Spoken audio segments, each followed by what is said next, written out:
Baik teman-teman, kembali bertemu dengan saya di pertemuan kedua untuk belajar hidroponik dasar.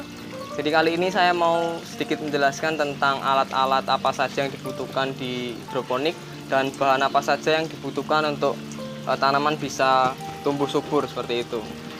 Kali yang pertama kita mau belajar alat-alatnya dulu. Alat-alatnya ada beberapa yang saya mau jelaskan. Yang pertama itu instalasi. Jadi instalasi ini sangat penting sekali. Jadi saudara bisa memilih instalasi apa yang mau dipakai. Ada instalasi sistem wick atau sistem sumbu, ada instalasi DFT atau deep flow technique, atau pakai instalasi NFT, tergantung saudara mau seperti apa. Yang pertama itu harus ada instalasinya gitu ya. Yang kedua kita ada media tanam. Media tanam ini banyak sekali, ada rock wool, sabut kelapa, kokopit, hidroton, dan masih banyak lagi sebagai media tanam ya. Rock wool seperti ini yang sering sekali dipakai untuk bertani hidroponik ya, terutama. Rock wool ini berasal dari batuan yang dipanaskan hingga dia membentuk serat-serat seperti busa seperti ini. Kenapa kita pakai ini? Karena ini paling mudah untuk digunakan dan dia menyimpan air cukup bagus sehingga tanaman bisa perakarannya juga bisa bagus kalau pakai ini. Selanjutnya ada lagi TDS meter. Jadi TDS meter ini alatnya seperti ini. Kalau saudara cek aja di Google atau di online shop pasti banyak alat seperti ini. TDS meter ini digunakan untuk mengecek dosis atau dosis nutrisi yang ada di sistem hidroponik. Kalau ini biasanya dipakai untuk sistem-sistem yang seperti belakang saya ini, sistem DFT. Dia harus pakai ini memang karena takaran air dan nutrisinya harus sesuai dengan yang sudah ditentukan, seperti itu, harus presisi. Jadi perlu sekali alat ini untuk mengecek nutrisinya berapa per minggu, berapa nutrisi yang harus dikasih, seperti itu. Kemudian ada lagi pH meter. pH meter seperti ini bisa dicek juga di Google atau di online shop. Teman-teman bisa cek harganya berapa, ada gitu ya. pH meter ini penting juga ketika untuk mengukur pH air atau tingkat keasaman air. Jadi tanaman itu juga nyaman di pH tertentu. Jadi tingkat keasaman air juga berpengaruh sekali dengan penyerapan nutrisi bagi tanaman. Jadi biasanya tanaman itu optimalnya menyerap nutrisi di pH 5,5 sampai 6,5. Biasanya saya pakai pH di pH 6,0 biasanya saya pakai. Jadi sangat berguna sekali alat satu ini. Seperti itu. Kemudian ada netpot. Nah, netpot ini pot tanaman berukuran kecil. Pot tanaman ini yang bisa yang dipakai untuk tempat tanaman ya. Jadi seperti ini. Nah, jadi tempat untuk tanamannya itu biar tidak goyang, seperti itu. Bisa juga diganti dengan kalau ada juga teman-teman kami yang tidak pakai netpot seperti ini, dia buat sendiri dari gelas air mineral seperti itu yang bisa dilubangi sendiri. Cuma saya lebih praktis, lebih pilih yang seperti ini. Jadi tinggal pakai aja gitu, tidak perlu perlakuan yang lain gitu. Selanjutnya ada pompa air. Nah, pompa air ini biasanya untuk sistem hidroponik yang mengharuskan air mengalir. Jadi untuk sirkulasi air harus menggunakan pompa memang. Pompa ini pun macam-macam tipenya. Jadi tergantung sistem yang dipakai, tergantung ketinggian sistem itu pengalirnya berapa gitu. Kalau yang saya pakai ini water pump 103. Ini untuk yang ketinggian maksimal 1,5 meter ya.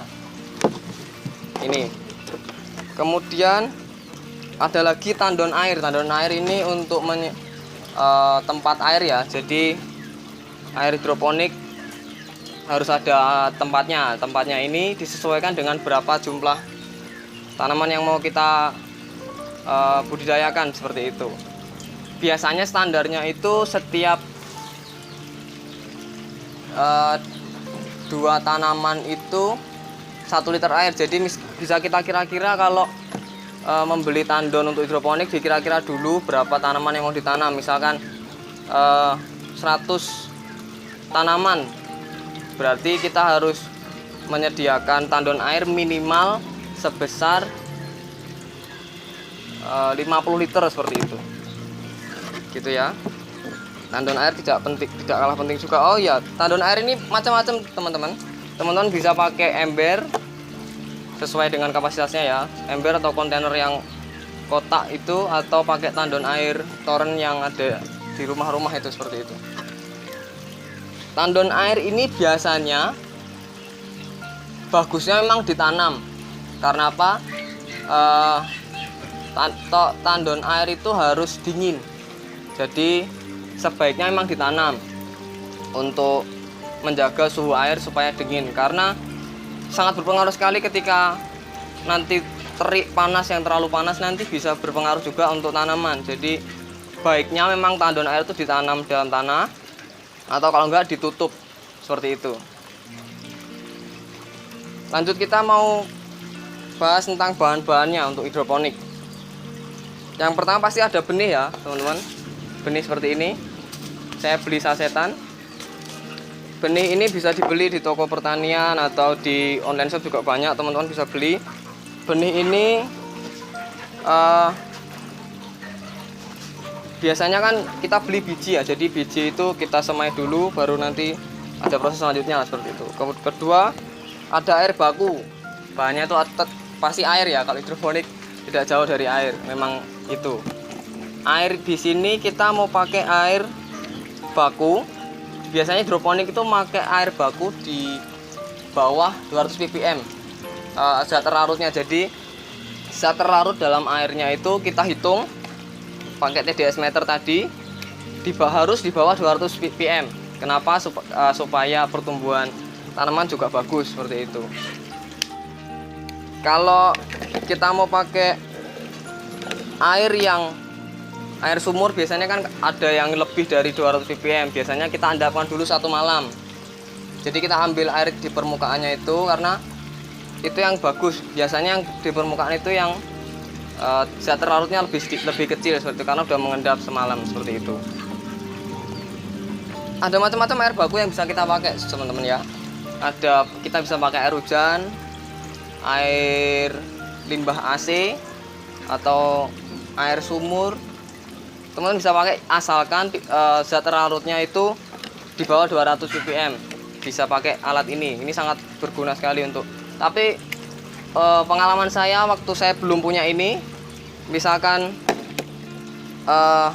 air bakunya itu di atas 200 ppm pun, selama proses atau penanamannya benar, juga tidak berpengaruh jelek juga untuk tanaman. Jadi masih aman-aman saja. Tapi sebaiknya di bawah 200 ppm zat terlarut yang ada di air, seperti itu. Kemudian ada nutrisi. Nah, nutrisi hidroponik ini ada 2, makro dan mikro. Namanya AB mix ya, teman-teman. AB mix itu nutrisi yang nutrisi makro dan mikro dibedakan. Kenapa dibedakan? Karena ada kandungan tertentu yang tidak bisa disatukan langsung, karena mereka akan membentuk reaksi yang tidak bisa dicerna tumbuhan, seperti itu. Jadi ada 2, ada larutan A dan larutan B. Ini ada larutan nutrisi yang makro dan nutrisi yang mikro, seperti itu. Nutrisi ini diberikan ke tanaman sesuai dengan usianya. Jadi tidak boleh kurang, juga tidak boleh lebih. Jadi harus sesuai dengan takaran yang sudah ditentukan. Jadi kalau misalkan kekurangan pun nanti akan tidak bagus. Kalau kelebihan juga nanti akan terbakar, akan dia daunnya akan kuning-kuning seperti itu. Kemudian ada pH up dan pH down. Saya tidak ada di sini. Jadi pH up dan pH down itu gunanya untuk apabila air itu pH-nya di bawah 5,5, harus kita naikkan sampai ke 5,5 sampai di kisar 5,5 dan 6,5. Jadi harus ada zat untuk menaikkan pH air. Nah, kita pakai pH up. Kalau pH down dipakai untuk menurunkan pH air seperti itu. Jadi teman-teman juga bisa cek di Google atau online shop, banyak sekali yang bisa dibeli seperti itu ya. Saya rasa cukup itu alat-alat dan bahan yang sebenarnya masih banyak lagi alat dan bahan yang bisa dipelajari, tapi saya mau share ini saja supaya teman-teman bisa belajar yang paling sederhana seperti itu ya. Kemudian ada tahap-tahap, saya mau ngajari juga untuk tahap-tahap menanam. Tahap-tahap menanam itu ada berapa? Jadi ada prasemai, ada semai, kemudian dari semai ke pindah tanam, dan dari pindah tanam ini baru bisa dipanen. Ada empat tahapan ya. Yang pertama itu prasemai. Prasemai itu seperti ini. Jadi benih yang dari saset ini kita rendam dulu ya teman-teman. Kita rendam, bisa pakai apa aja. Kayak saya pakai mangkok kotak seperti ini. Teman-teman bisa pakai apapun di rumah. Direndam selama 1-2 malam. Direndamnya ini direndam dan ditaruh di tempat gelap. Jadi di masa prasemai ini kita mau cari biji yang terbaik. Jadi ketika dia pecah biji, baru kita pindah ke rock wool. Nah, ini masa semai. Dari sini prasemai, kita masuk ke masa semai. Semai itu kita pindah benih yang sudah pecah biji, kita pindah satu-satu ke rock wool. Ke rock wool ini, ke media satu-satu seperti ini. Terus rock wool kita basahi. Kita basahi pakai air biasa. Kita belum pakai nutrisi pada masa prasemai dan semai ya.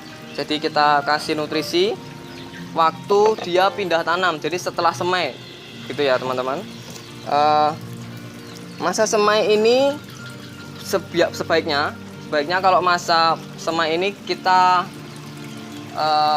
lakukannya di pagi atau sore hari, karena udaranya masih bagus dan tidak terlalu terik seperti itu. Kemudian setelah dari semai ini antara 7-14 hari. Kalau Cai Sim atau Pak Choi di depan saya ini, kemarin saya semai sekitar 7 hari saja. Tergantung teman-teman sih. Sebaiknya memang teorinya itu seketika tumbuh 2 daun sejati sudah bisa untuk pindah tanam seperti itu. Jadi dari semai kita pindah tanam ke instalasi seperti ini. Dan instalasi ini dari instalasi ini baru kita kasih nutrisi. Nutrisinya berapa? Nah, kita lihat. Nutrisi untuk minggu pertama itu 600 ppm. Kita ukur pakai TDS meter ya. 600 ppm untuk minggu pertama. Minggu kedua itu 800 ppm. Minggu ketiga 1000, minggu keempat 1200, catat ya. Minggu pertama 600, minggu kedua 800, minggu ketiga 1000, minggu keempat 1200. Nah, setelah minggu keempat baru bisa dipanen. Nah, seperti itu. Kalau di belakang saya ini masih umur 3 minggu, jadi masih belum saya panen, masih tunggu seminggu lagi mungkin saya baru panen. Seperti itu. Itu yang bisa saya share ke teman-teman. Terima kasih untuk kesempatannya.